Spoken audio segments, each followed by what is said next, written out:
João capítulo 8, versos de 1 a 11. O problema da primeira pedra. Texto fascinante e conhecido dos evangelhos. João capítulo 8, versos de 1 a 11. Diz assim a palavra de Deus. Jesus, entretanto, foi para o Monte das Oliveiras. De madrugada, voltou novamente para o templo, e todo o povo ia ter com ele, assentado, os ensinava.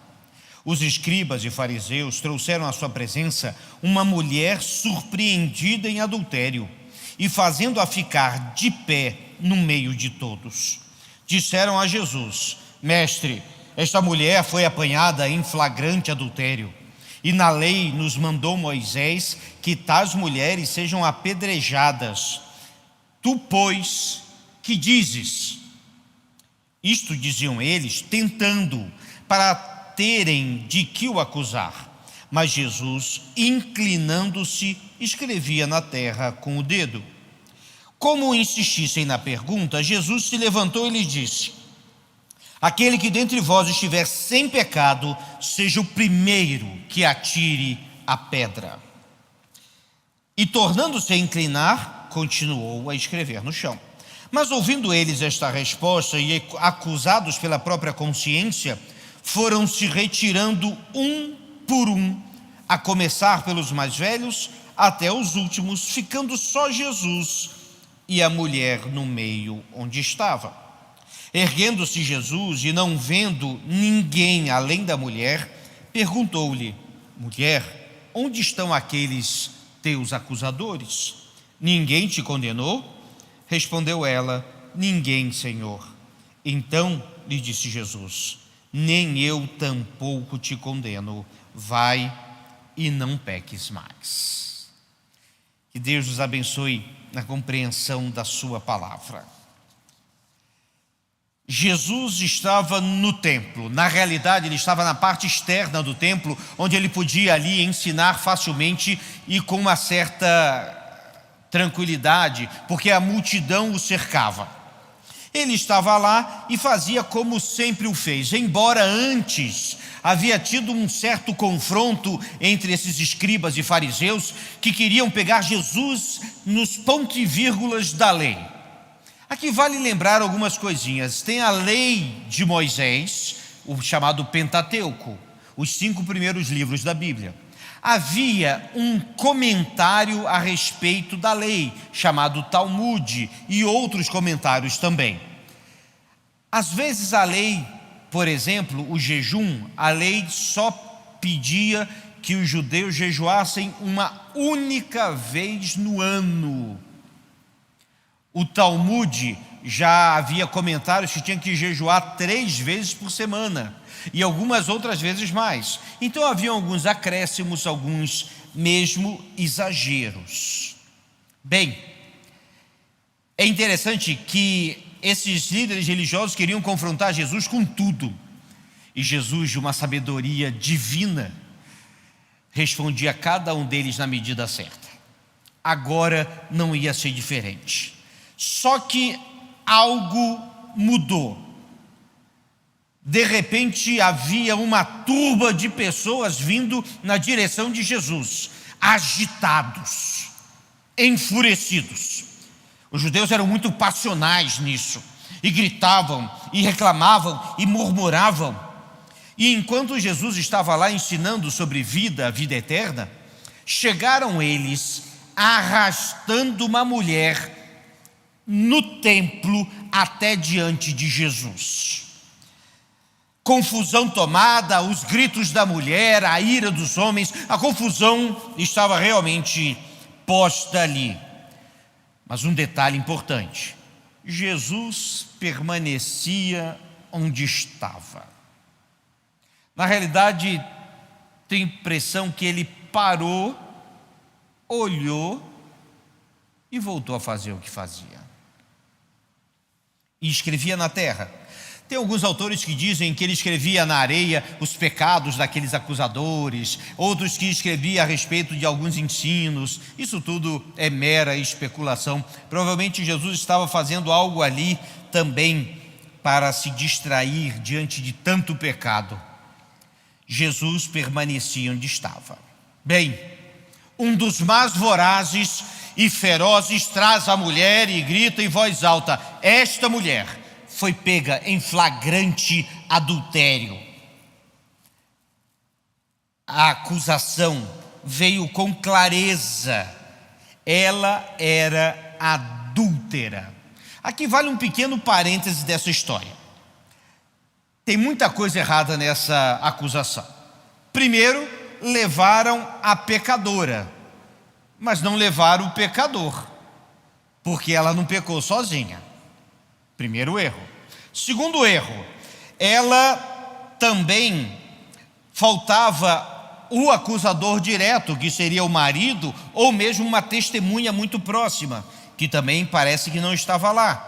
Ela deveria ter sido levada ao sinédrio, e no entanto levaram até Jesus, porque na realidade não queriam acusar a mulher apenas, eles queriam pegar Jesus na lei.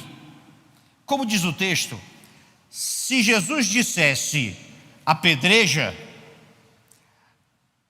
o Império Romano poderia ir contra ele, porque só o Império Romano poderia autorizar pena de morte. Se dissesse não faz nada, as pessoas diziam que ele estava indo contra a lei de Moisés. E curiosamente a lei de Moisés não falava de apedrejamento.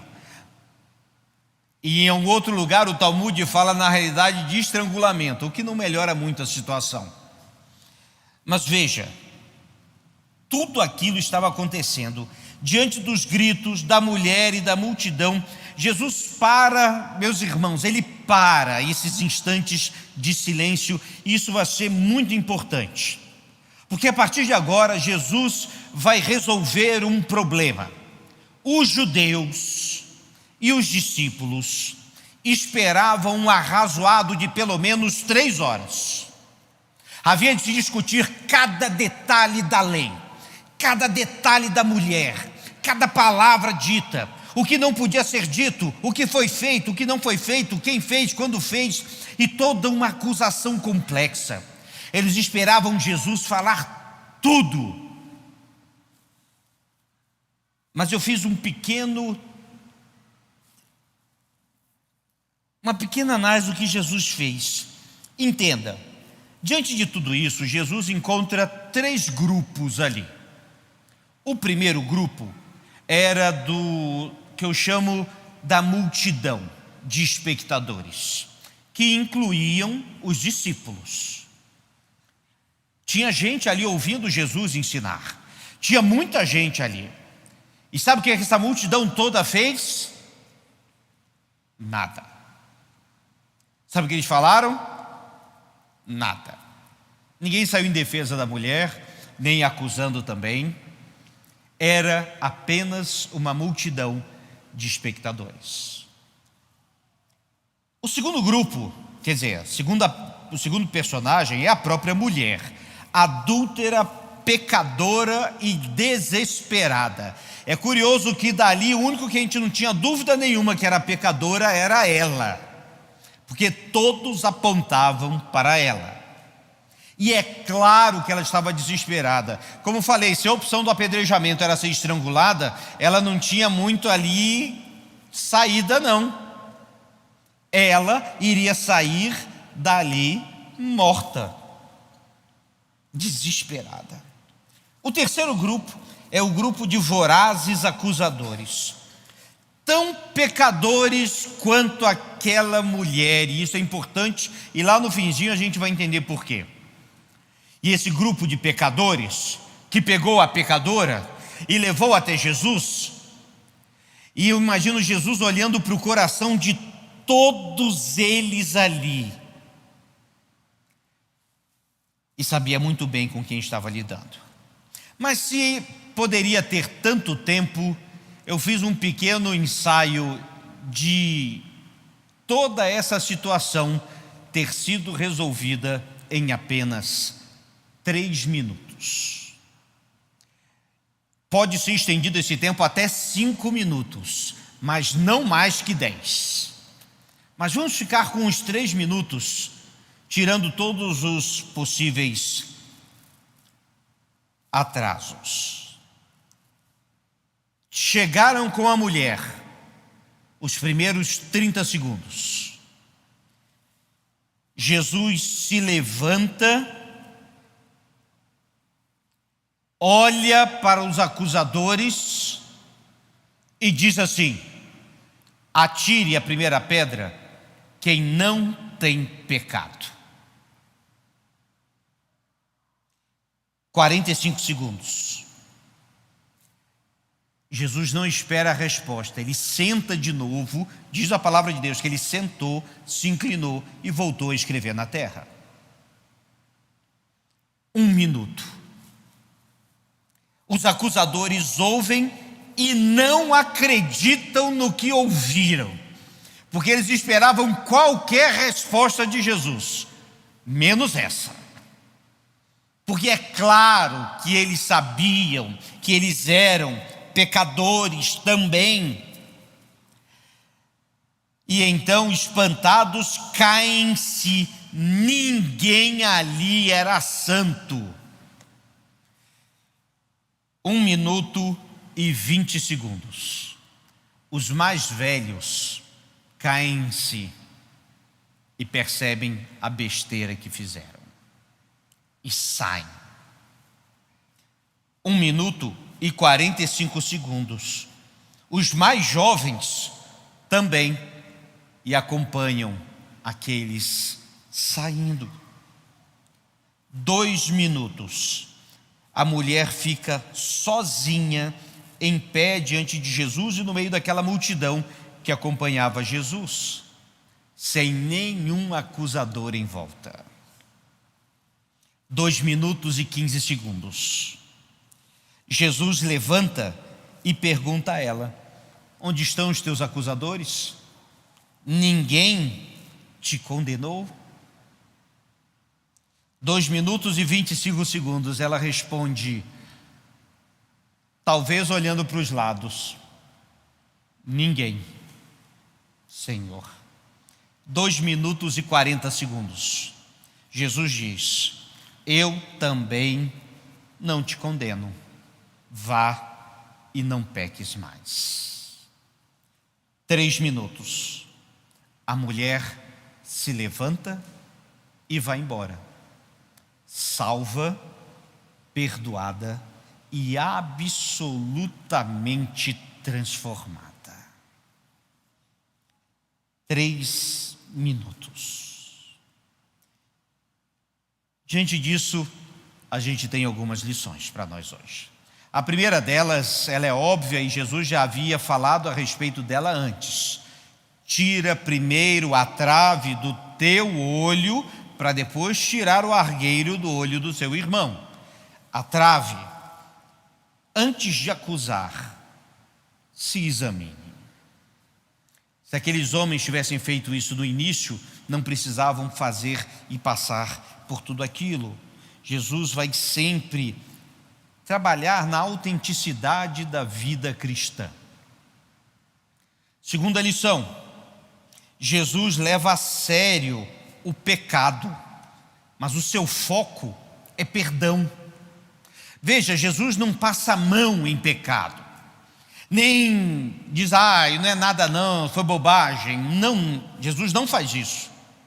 Ele leva muito a sério, tanto que a sua primeira pregação é: arrependei-vos. Mas, meus irmãos, nesse mundo que nós vivemos hoje, de tantas acusações, em que o inimigo de nossas almas é o acusador, temos aquele que é perdoador. Jesus veio para perdoar um coração arrependido, que foi o caso desta mulher. O foco de Jesus é no perdão. É interessante porque muitas vezes as igrejas se tornam muito acusadoras e pouco perdoadoras. Que Deus nos ajude também. Não se esqueça de se arrepender ao encontrar com Jesus. Todo encontro com Jesus, quer seja num culto, no momento de oração, no momento de reflexão, tem que vir acompanhado de arrependimento. humildade, sinceridade, humilde no coração. Não se esqueça disso. Meus irmãos, precisamos de mais arrependidos do que santarrões. Precisamos de mais comprometidos com a humildade, humilhados aos pés do Senhor, dizendo como foi aquele exemplo de Jesus na oração: ai de mim, pecador. Precisamos lembrar disso. Cuidado com a religião. E eu falo religião aqui no sentido de normas humanas e situações humanas. Aqueles homens eram religiosos. Eles estavam no templo, mas eles queriam a morte. Cuidado com a religião. Por isso que sempre falamos continuamente na igreja, pregamos a Cristo, o Salvador, o Senhor, aquele que ama. Cuidado. Seja prático. Uma boa parte dos problemas da vida podem ser resolvidos em menos de 3 minutos. Já pararam para pensar nisso? E quando a gente vê algumas situações, e que não precisa, às vezes a gente dá desculpa, inventa coisas, e era simplesmente para não fazer isso ou não fazer aquilo outro, para mudar de vida ou se arrepender. Se ela era adúltera, não peques mais, não faça mais isso. Se tem problema com bebida, pare de beber. Se tem problema com dinheiro, pare de fazer dívida. Se você tem problema em algumas outras situações, é interessante como é muito simples resolver. E Jesus sempre foi muito direto para resolver as coisas. E aqui, nesses instantes, Ele nos ensina que alguns dos grandes problemas da vida podem ser resolvidos em apenas 3 minutos. E nem foi preciso atirar a primeira pedra. Que Deus nos abençoe e nos ajude a aprender isso. Vamos ficar de pé e cantar.